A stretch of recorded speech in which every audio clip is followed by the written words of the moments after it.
Salutare internet și bine v-am regăsit pe canalul nostru de YouTube. Astăzi ne întoarcem la telefoane mobile, însă, din păcate, încă nu a ajuns la noi Galaxy S10. Însă, cu cât ajunge mai repede și, mai bine spus, cu cât îl așteptăm mai mult, poate, 2 hours later. poate, vine într-un final și la noi. Dar, până atunci, avem lângă noi Nokia 8.1, sau mai bine spus, a doua variantă a telefonului 8. Însă, ceva este foarte diferit de la aspect, de la design și inclusiv la procesor. Așadar, haideți să deschidem cutia aceasta, să vedem ce s-a schimbat față de modelul 8 obișnuit, fără să luăm în calcul modelul Sirocco, pentru că acela este mai scump și cumva este reminiscent de la Nokia Sirocco, modelul vechi, care era premium și ceva foarte special. Însă, Nokia 8.1 promite să fie un mid-ranger foarte fiabil, sau cel puțin luând în considerare ce scrie pe cutie. Așadar, haideți să deschidem cutia și să vedem ce găsim înăuntru. Dar înainte de toate, nu uita să te abonezi și să activezi notificările, iar mai apoi intră pe cel.ro/giveaway pentru a te înscrie în concurs. Ei bine, am cutia de la Nokia aici și observ că aceste două mâini tot variază de la un salut normal la un salut prietenesc și așa mai departe. Și cu toate acestea observ că nu mai există acel motto pe care îl aveau ei cu Connecting People. Nu este nicăieri pe cutie. În fine, haideți să ne uităm pe spate să vedem ce găsim. Avem așa, un display pe nume Pure Display Full HD Plus de 6,18 inch și un aspect de 18,7x9. O cameră de 12 megapixeli, una de 13 megapixeli cu branding Zeiss și, bineînțeles, stabilizare optică. Cea de pe față este de 20 de megapixeli și, bineînțeles, Advanced Artificial Intelligence Imaging. De asemenea, avem un procesor Qualcomm Snapdragon 710 și, bineînțeles, Fast Charging, cu mențiunea că ar avea 2 zile autonomie într-o baterie de 3500 de mAh.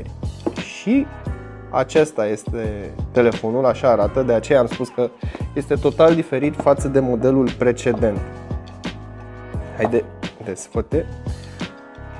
Așa, bun. Cum deschidem cutia, suntem întâmpinați de telefon, care aceasta este într-o folie, îl voi lăsa deoparte și ne vom uita imediat la el. Aici avem un carton cu cheița pentru cartelele SIM și cardul microSD. Aici avem foarte multă hârțogăraie. În final avem o cutie. Ia să vedem ce găsim noi în această cutie. Okay. Avem încărcătorul. Ia să vedem. 5V 3A, 9V 2A, 12V 1,5A. Așadar, telefonul ar trebui să se încarce destul de rapid. Acesta este un, sau mai bine spus, un brick. Este un încărcător destul de mic, compact, foarte drăguț.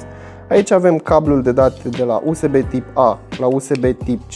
Este un cablu foarte gros, un cablu calitativ. Îmi place să văd acest lucru. Ia să vedem dacă mai...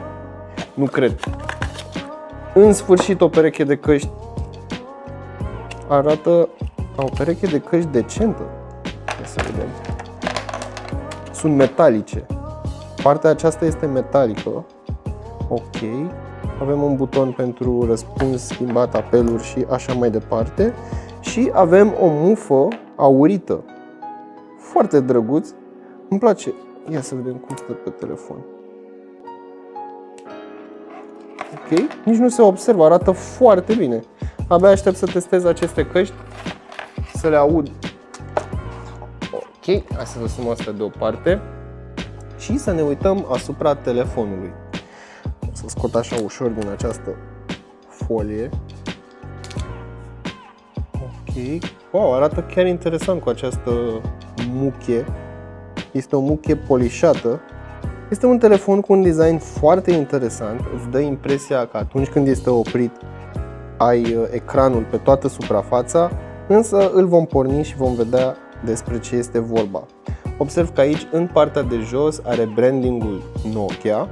Partea de sus este camera cu grila difuzorului pentru apeluri și are noci.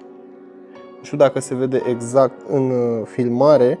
dar există un notch aici, iar în partea din dreapta este ascuns senzorul pentru luminozitate. Ia să ne uităm și pe spate. Avem cele două camere despre care am vorbit puțin mai devreme, un blitz cu două LED-uri, senzorul de amprentă ce are un element circular de design, așa argintiu, sigla Nokia și bineînțeles brandingul cu Android One, deoarece acesta rulează o versiune de Android stock. La prima utilizare, sau mai bine spus la prima vedere, se simte foarte bine în mână, îmi place cum este finisat, este unul dintre puținele telefoane mid-range la care nu simți muchia absolut deloc. Este atât de bine îmbinată sticla cu restul carcasei, încât abia se simte. Nici așa, când dai cu degetul și încerci să-i găsești vreun cusur, nu poți, nu reușești. Totuși, personal, nu consider că acest design cu argintiu se potrivește cu telefonul, însă gusturile nu se discută. Cred că e un telefon sexy, e un telefon foarte arătos, se simte foarte bine în mână și este foarte bine închegat. Îți dă impresia că este un solid, nu un element care are foarte multe piese înăuntru. Ok, nici nu are flex. Chiar sunt impresionat.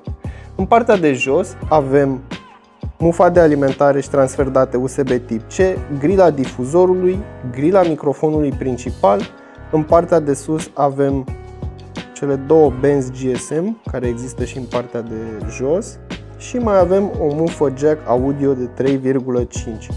Pe partea dreaptă găsim butoanele de volum și butonul de power. Ok. Și cam atât.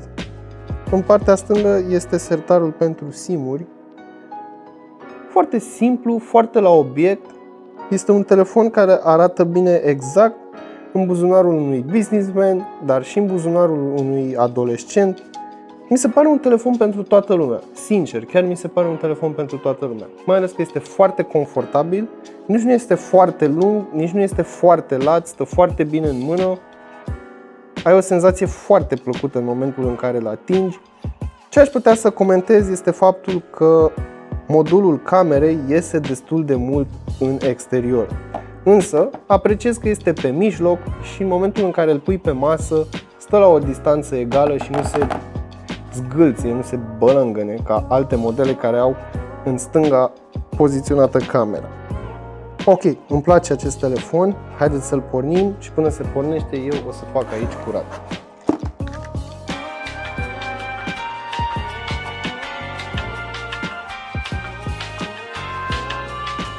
Ei bine, am pornit acest telefon și ce să vezi, am avut o surpriză. Imediat cum a bootat și am făcut setup-ul, am primit deja niște update-uri de la Google, pe care bineînțeles le-am făcut. Însă, înainte de a merge mai departe, vreau să menționez că acest model are 4 GB RAM și 64 de GB spațiu de stocare memorie internă. Așadar, ar trebui să fie suficient pentru aproape orice persoană. Mergem mai departe către sistemul de operare, iar aici îmi place foarte mult. De ce? Pentru că am o experiență apropiată de cea de pe Pixel. Mă rog, exceptând gesturile astea de swipe up pentru a intra în sertarul cu aplicații și, bineînțeles, a vedea aplicațiile recente. Sincer, mi se pare un pic cam stupid, dar nu asta contează, pot să schimb launcherul și așa mai departe. Dar, în ceea ce privește experiența de utilizare, e bine, se aseamănă foarte mult cu cea de la Google. Pe lângă aceasta, în stânga de tot avem Google Feed, un tap mai lung avem, nu Google Now, asistentul Google și, bineînțeles, navigarea cu stânga-dreapta pentru aplicațiile recente. Hai să mergem și în setări să vedem dacă s-a schimbat ceva. Nu, avem exact același layout ca și pe un Pixel Phone. Bun. Hai să vorbim puțin despre senzorul de amprentă. Este destul de rapid. Ia să vedem. Ok, 3, 2, 1 și se deschide destul de rapid pentru un telefon mid-range. Sincer, am văzut și telefoane flagship cu senzor mai leneși decât acesta, însă nu mă plâng absolut deloc. Revin la experiența de utilizare a acestui dispozitiv. Am observat că predefinit, vine cu notch-ul ascuns. Trebuie să te uiți așa din lateral să vezi notch-ul. Chiar dacă nu este un ecran Super AMOLED, tot se vede partea neagră care este iluminată pe dedesubt. Însă nu mă deranjează acest lucru, dar în cazul în care vrei să ți se vadă notch-ul, nu ai absolut nicio opțiune pentru a activa acest feature. Nici măcar în Developer Options nu ai opțiune pentru a extinde ecranul. Nu înțeleg de ce Nokia a făcut această decizie, însă, sincer să fiu, nici nu mă deranjează. Am toate elementele deasupra ecranului și în cazul în care, să spunem că vreau să deschid Gmail-ul, toată aplicația este neobstrucționată de acel notch. Haideți să vedem cum stăm și la capitolul performanță. Am deschis AnTuTu Benchmark. Sincer, a scos un scor destul de bunicel. Ca o mică de tot comparație, undeva mai bun decât un Galaxy S6. Dar acest procesor are un management al resurselor mult mai bun și din punct de vedere al bateriei este mult mai eficient. Așadar am scos 172.486 de puncte în AnTuTu, iar în Geekbench 4 mergem la History, 1828 de puncte în single core și 5902 puncte în multicore. Așadar, nu este un mare upgrade față de Nokia 8, însă Nokia 8.1 este un mid-range aproape perfect. Totuși lipsesc câteva funcții pe care le putem regăsi și pe alte telefoane mult mai ieftine decât acestea, cum ar fi recunoașterea facială, chiar dacă este făcută cu o singură cameră sau cu două camere, există. Ceea ce pe acest telefon lipsește cu desăvârșire. Mi-aș fi dorit să am și acea funcție de deblocare facială, însă avem Always On Display care se activează în momentul în care nu-l mai atingi. Îți afișează bateria, ceasul, notificările, aici îți spune rețeaua și bineînțeles iconițele de sistem cu baterie, Wi-Fi și așa mai departe. De asemenea, încă un lucru pe care l-am observat despre acest telefon și anume vibrația tastaturii. Nu ai foarte multe opțiuni de a o personaliza și anume trebuie să intri în setări de aici, te duci la Preferences și trebuie să modifici Vibration Strength. Aici l-am setat pe 30 de milisecunde, însă în funcție de fiecare telefon această valoare variază foarte mult. Dar pe acest model 30 de milisecunde îți dă senzația exact ca și cum ai ține un pixel în mână. De asemenea, vibrația telefonului per total nu este una foarte brutală, este subtilă și îl vei simți absolut de fiecare dată. Haideți să intrăm pe YouTube și să căutăm și o melodie random.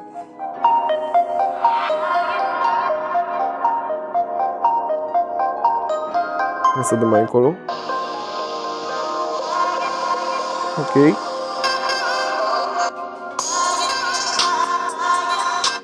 Ok, difuzorul este destul de zgomotos, așadar cu siguranță nu vei pierde apeluri, însă la volum foarte mare începe să distorsioneze, basul lipsește și nu este prezent, însă nu este un difuzor care sună oribil. Ce-i drept, am văzut foarte multe alte modele de telefoane, inclusiv mai ieftine, inclusiv mai scumpe, ce au o calitate a difuzorului destul de bună.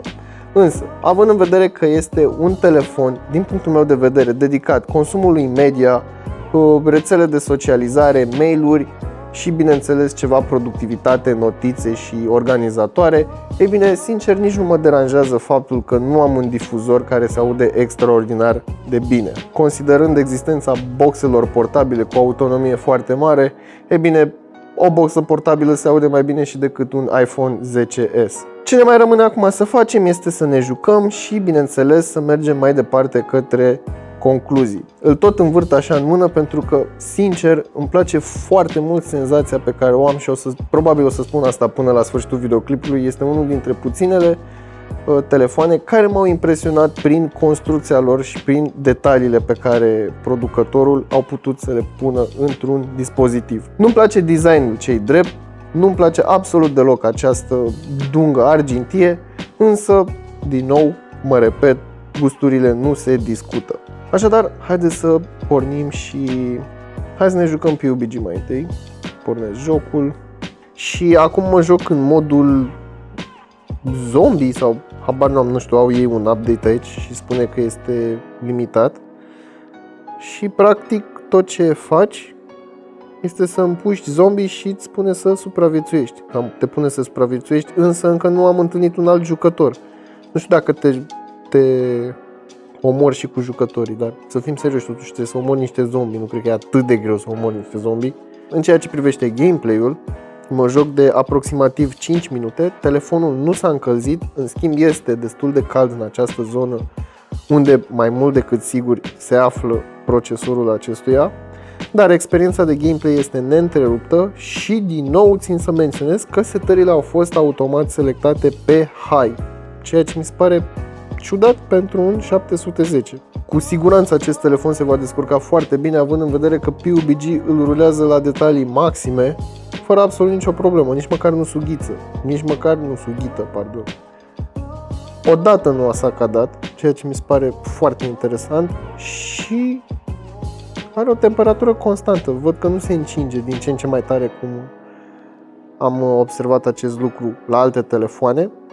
Haideți să ne jucăm și Asphalt 9, un alt joc foarte intensiv, sau mă rog, intensiv din ceea ce privesc resursele.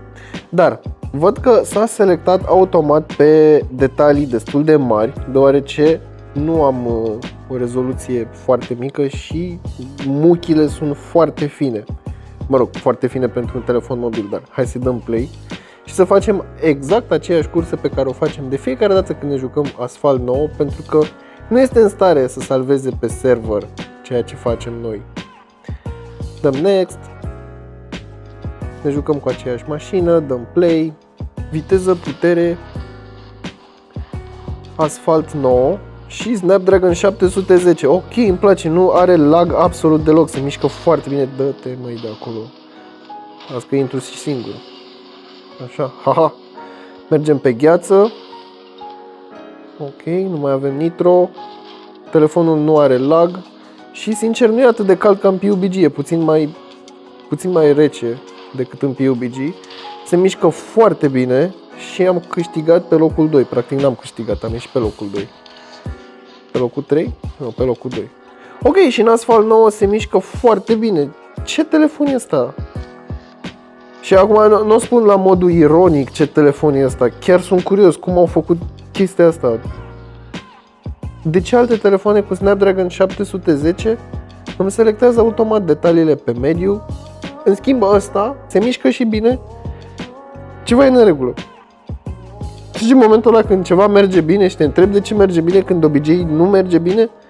Nu, glumesc, este un telefon foarte bun. Chiar este un telefon bun la capitolul acesta. Ei bine, ne-am și jucat, ne-am și distrat, am ascultat și muzică.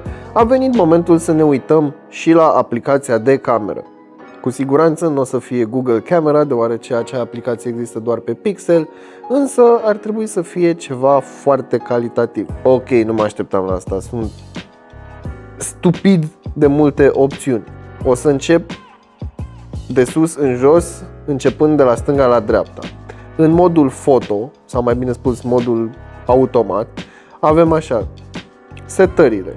Setări cu detectarea scenei, HDR support, photo mode only, date auto, burst shot, shutter sound, grid pe care mereu îl țin activat, watermark, să-ți pună camera pentru selfie în oglindă, tag pentru locație, rezoluție, ia să vedem ce rezoluție avem, exact 12 megapixeli. Era să uit, această cameră are f1.8, așadar ar trebui să fie destul de luminoasă pentru condiții indoor. Ok, hai să vedem ce mai avem aici. Asta cu siguranță e Google Lens, deoarece recunosc iconița. Ok, ieși, nu te vreau, plecă.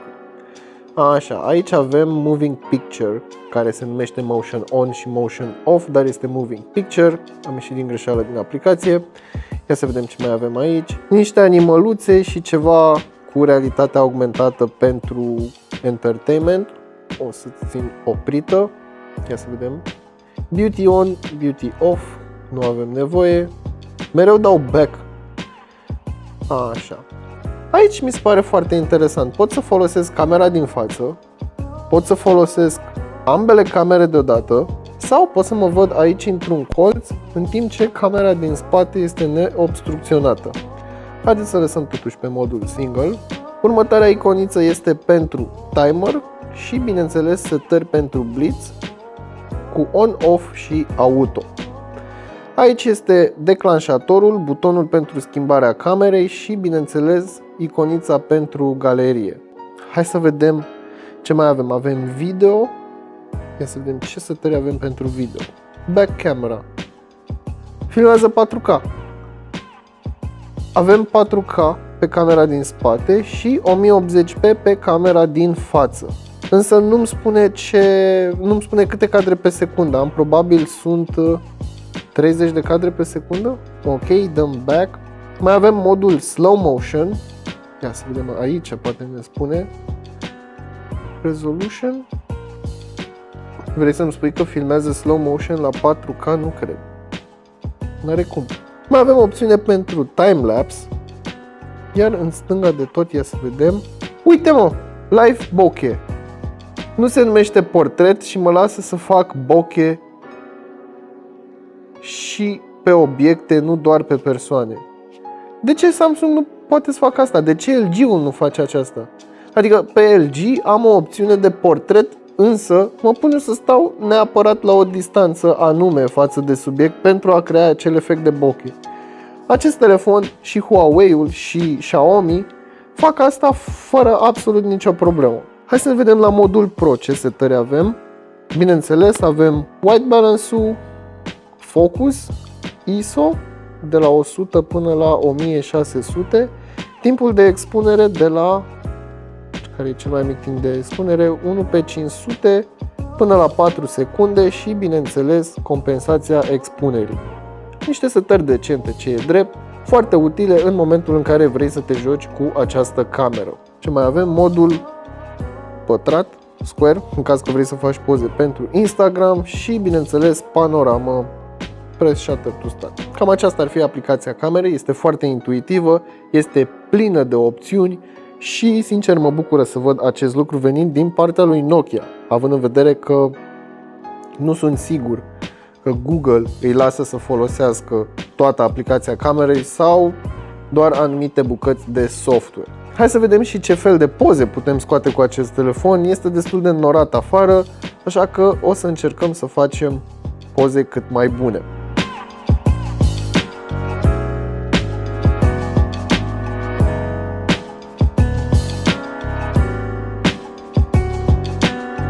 Ei bine, a venit și momentul concluziilor. Și în ceea ce privește Nokia 8.1 am gânduri mixte.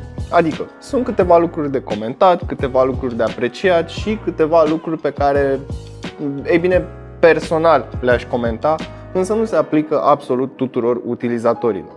Haideți să începem cu lucrurile pe care le apreciez față de acest telefon.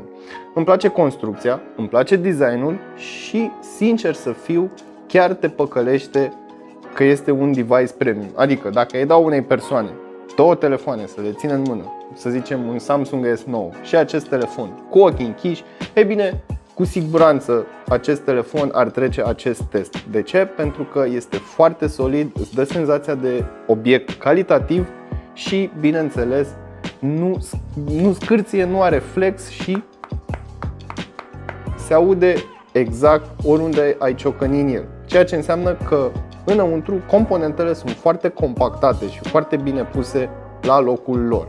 Un alt lucru pe care îl apreciez la acest telefon este sistemul de operare. Nu știu dacă are un efect asupra procesorului sau felul în care Nokia a implementat sistemul de operare, însă experiența este apropiată de cea stock de la Google și, bineînțeles, acest Snapdragon 710, e bine, cumva se comportă peste așteptările mele. M-aș fi așteptat ca în jocuri să fie selectată automat grafica dată pe mediu și m-aș fi așteptat să se blocheze, să se încingă destul de rău sau, mai bine spus, să se încingă mai tare. Însă nu a fost cazul și cu Nokia 8.1, ceea ce mi se pare de apreciat, având în vedere că majoritatea persoanelor folosesc telefonul pentru filme, rețele de socializare și eventual gaming. Iar din punctul meu de vedere, acest telefon excelează la toate cele trei capitole. Tot ce mi-a mai rămas de testat ar fi aceste căști pe care apreciez enorm că Nokia s-au gândit să ne includă în pachet și, sincer, nu mă aștept să aibă o calitate extraordinar de mare, însă mă aștept să aibă cel puțin un nivel de bas decent. Așa că am să intru pe YouTube, ia să vedem, punem o melodie și cu bas, și cu medii, și cu înalte.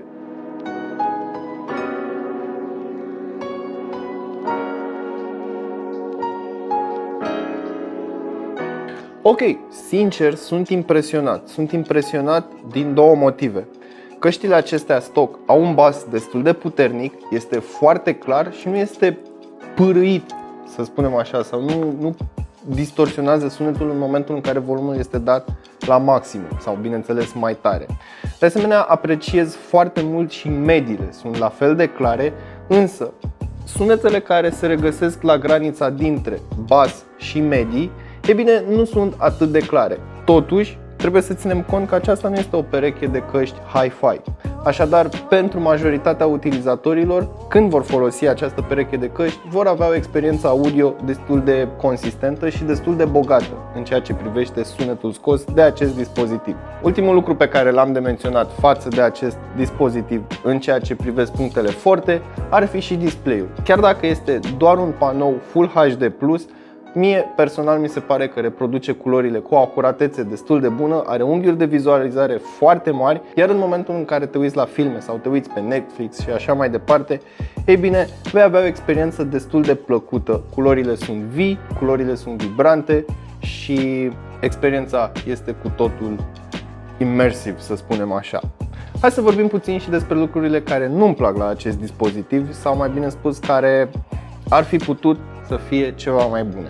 Și anume, calitatea audio a difuzorului. Aș fi vrut să fie un pic mai bună, având în vedere că există telefoane pe piață cu un preț mult mai mic decât acest telefon și cu o calitate audio destul de bună pe difuzorul intern.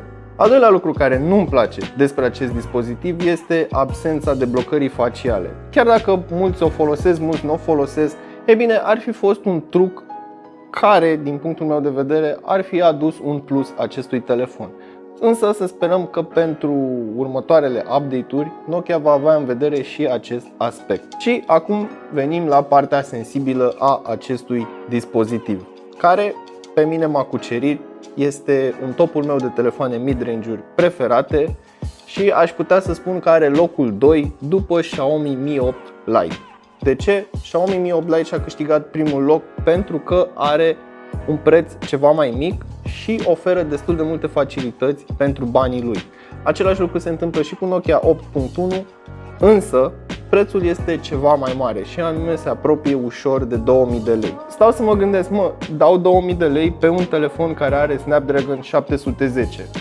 Majoritatea persoanelor care au idee despre procesoare mobile se vor gândi: ok, are 710, o să meargă încet, o să aibă lag, o să se încingă, o să stau 100 de ani să-mi se miște din aplicație în aplicație.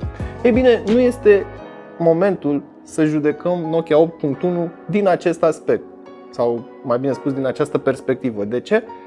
Pentru că au reușit să facă ceva foarte bun cu un 710. Nu-mi vine să cred că spun chestia asta, dar este un telefon mai mult decât decent, mai mult decât ceea ce folosesc majoritatea persoanelor. Așadar, rămâne la decizia voastră să judecați acest telefon. Nu o să vorbim despre aspect, nu o să vorbesc despre culori, deoarece acestea sunt pur și simplu gusturi personale. Ca o alternativă la acest dispozitiv, ei bine, aici intrăm într-un subiect destul de sensibil. De ce?